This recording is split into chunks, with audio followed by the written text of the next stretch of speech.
दोस्तों कैसे हैं आप सभी। आज की इस वीडियो में हमारे पास है यूपी बोर्ड क्लास 12 के फिजिक्स का 2025 का बोर्ड पेपर। जी हाँ दोस्तों, काफी ज्यादा इंपॉर्टेंट पेपर था जिसका पेपर कोड है 346 JB। काफी ज्यादा इंपॉर्टेंट पेपर है और काफी ज्यादा जिलों में भी पूछा गया था। आज का ये पेपर आपके लिए इंपॉर्टेंट होने वाला है। जो लोग पेपर दे के आए हैं उनका आज मैं फुल सोल्यूशन यहाँ पे बताने वाला हूँ कि उन्होंने कितना अपना सही किया, कितने बहुविकल्पीय सही किए, कितने लघुत्तरीय सही किए, और तो आपके कितने नंबर आने वाले ये आप अंदाजा लगा सकते हैं। और बाकी जो आगे की तैयारी कर रहे हैं उनके लिए तो काफी ज्यादा इंपॉर्टेंट होने ही वाला है। चलिए शुरू करते हैं आज का ये वीडियो और देखते हैं इसमें कैसे क्वेश्चन थे जो हमें करने थे सॉल्व और जो हमने किया सॉल्व। चलिए शुरू करते हैं। तो सबसे पहले यहाँ पे हमें बहुविकल्पीय प्रश्न मिलता है खंड आ का। ठीक, सेक्शन ए का खंड आ का यहाँ पे मिलता है। कह रहा है एक धातु के टुकड़े पर -3.2 कूलाम का आवेश है, धातु के अधिसंख्य इलेक्ट्रॉनों की संख्या कितनी होगी। तो ठीक है, इसका राइट आंसर जो होगा वो आपका 2 × 10⁻19 यहाँ पे राइट आंसर होने वाला है आपका। नेक्स्ट दिया हुआ है अगला ऑप्शनल क्वेश्चन जो हमें दिया हुआ, किसी धारा मापी से विभवांतर का मापने है तो इसमें क्या जोड़ते हैं। देखिए इसमें थोड़ा मुझे आंसर कंफर्म नहीं है, लेकिन मेरे हिसाब से जो यहाँ पे होना चाहिए वो यहाँ पे निम्न प्रतिरोध श्रेणी क्रम में, लेकिन हो सकता है आपका भी सही हो क्योंकि इसमें थोड़ा कंफ्यूजन था मुझे, तो इसलिए मैं आपको बता दे रहा हूँ ये वाला शायद सही है इसमें।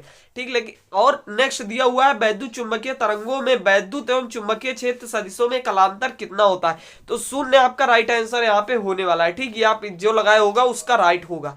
ठीक, यदि किसी प्रिज्म का प्रिज्म कोण ए है तथा न्यूनतम विचलन कोण प्रिज्म कोण के बराबर है तो प्रिज्म के पदार्थ का अपवर्तनांक कितना होगा। 2cos A/2 जिसने लगाया है उसका पूरा पूरा सही है और उसको पूरा नंबर मिलने वाला है।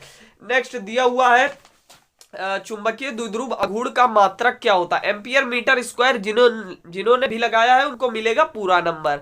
फिर दिया है धातु सतह के लिए देहली तरंगदैर्घ्य 2000 एंगस्ट्रॉन है, 1000 एंगस्ट्रॉन का विकिरण आपतित होने पर उत्सर्जित प्रकाश इलेक्ट्रॉनों की गतिज ऊर्जा क्या होगी।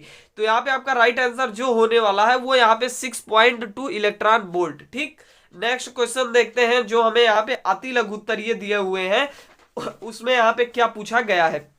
खंड बा पूछा गया वैद्युत फ्लक्स का हमें मात्रक लिखना है जो आपने लिखा होगा। फिर सेल के विद्युत वाहक बल को परिभाषित करना है। फिर किसी कुंडली का स्वप्रेरकत्व 6 मिली हेनरी है तो और इसमें धारा प्रवाह 10⁻³ एम्पियर पर सेकेंड है, तो कुंडली में उत्पन्न प्रेरित विद्युत वाहक बल ज्ञात करना है। ठीक, हमें तो जिन्होंने भी ज्ञात किया जो भी आपने लिखा होगा वो यहाँ पे आपका सही होगा। फिर उसके बाद रदरफोर्ड परमाणु मॉडल के प्रमुख कमियों को हमें उल्लेख करना है। फिर यहाँ पे देखिए शुद्ध अर्धचालक का तापक्रम 0 केल्विन है, इसकी चालकता पर टिप्पणी लिखी है। फिर एकल झिल्ली विवर्तन प्रारूप में द्वितीय निम्निष्ठ के लिए विवर्तन कोण 60 अंश, झिल्ली की चौड़ाई लैम्डा पदों में ज्ञात करनी है। ठीक, तो ये सारे क्वेश्चन के होंगे जिसके लिए आपको एक एक नंबर मिलेंगे। फिर आगे आता है यहाँ पे हमारा सेक्शन सी खंड सा।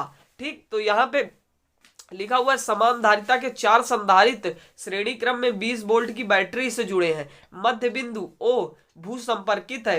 इस बिंदु P तथा Q में विभव की गणना करनी है। ठीक, तो यहाँ पे आपका निकाल लेंगे। फिर उसके बाद एम्पियर के परिपथीय नियम लिखकर हमें सिद्ध करना है। फिर उसके बाद यहाँ पे दिया हुआ है प्रकाश के द्विध्रुव का अर्थ समझाना है। फिर उसके बाद एक पीएन संधि डायोड अग्रविनित मतलब पीएन संधि डायोड कुल मिला के हमें लिखना है जो काफी ज्यादा इंपॉर्टेंट क्वेश्चन आपके लिए है। ठीक, नेक्स्ट देखते हैं अगला क्वेश्चन हमें यहाँ पे क्या दिया हुआ है। कह रहा है यहाँ पे सेक्शन डी से कि यहाँ पे एक हमें न्यूमेरिकल दिया हुआ है, इसका हमें आरेख भी बनाना, बामर एवं पार्श्व श्रेणी के रेखाओं हेतु संक्रमण दर्शाना है। फिर पतले लेंस के लिए लेंस मेकर सूत्र लिखना है। फिर यहाँ पे एक हमें किरचॉफ के नियम का न्यूमेरिकल दिया है जो हर साल फिक्स होता है आने वाला। ठीक, फिर बायोसेवर्ट का नियम लिखना है तथा इसकी अनंत लंबाई से धारावाही चाहे उत्पन्न चुंबकीय क्षेत्र का व्यंजक प्राप्त करना है। फिर श्रेणी LCR अनुनादी परिपथ के में व्याख्या करनी है। अब नेक्स्ट दिया हुआ है क्वेश्चन नंबर 5 जो है वो वैद्युत द्विध्रुव को परिभाषित करना है। इसके द्विध्रुव आघूर्ण का सूत्र भी लिखना है। समरूप वैद्युत क्षेत्र में स्थित द्विध्रुव बलाघूर्ण का व्यंजक प्राप्त करना। फिर द्रव्य तरंगे लिखनी है। उसके बाद हमें यहाँ पे एक न्यूमेरिकल दिया हुआ है जो आपको करना था। ठीक, तो आप लोगों ने किया भी होगा इसका। फिर नेक्स्ट देखते हैं अगला क्वेश्चन हमें क्या दिया हुआ है जो 5 नंबर के लिए है। यहाँ पे सॉरी 3 नंबर के लिए अभी क्वेश्चंस है जो हमें 2 क्वेश्चंस बचे हुए हैं। ये वाला आप कर सकते हैं, एक न्यूमेरिकल है जितने लोगों ने किया होगा, नहीं तो अथवा में आपने ये वाला भी कर सकते हैं। अनुचुंबकीय प्रतिचुंबकीय और लोह चुंबकीय पदार्थों को परिभाषित करना था और प्रत्येक का एक एक उदाहरण लिखना था। ठीक, नेक्स्ट दिया हुआ है उपयुक्त किरण आरेख की सहायता से अवतल दर्पण का हमें यहाँ पे व्युत्पन्न करना था, ये सूत्र का हमें निगमन करना था।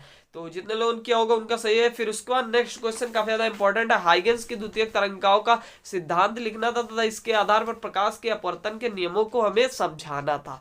या अथवा में ये वाला कर सकते थे, व्यतिकरण या विवर्तन में अंतर समझाना था, यदि मतलब ये अंक द्विध्रुव झिल्ली का प्रयोग भी लिखना था, व्यंजक प्राप्त करना था। फिर उसके बाद ये क्वेश्चन नंबर 7 जो 5 नंबर के लिए दिया हुआ था, प्रकाश वैद्युत प्रभाव की परिघटना है तो किस किस प्रकृति पुष्टि करती है, याद ये वाला कर सकते हैं। अथवा में न्यूक्लियस से क्या तात्पर्य, नाभिक की द्रव्यमान संख्या क्या होती है, इसके बारे में हमें लिखना था, जो यहाँ पे आपने किया होगा।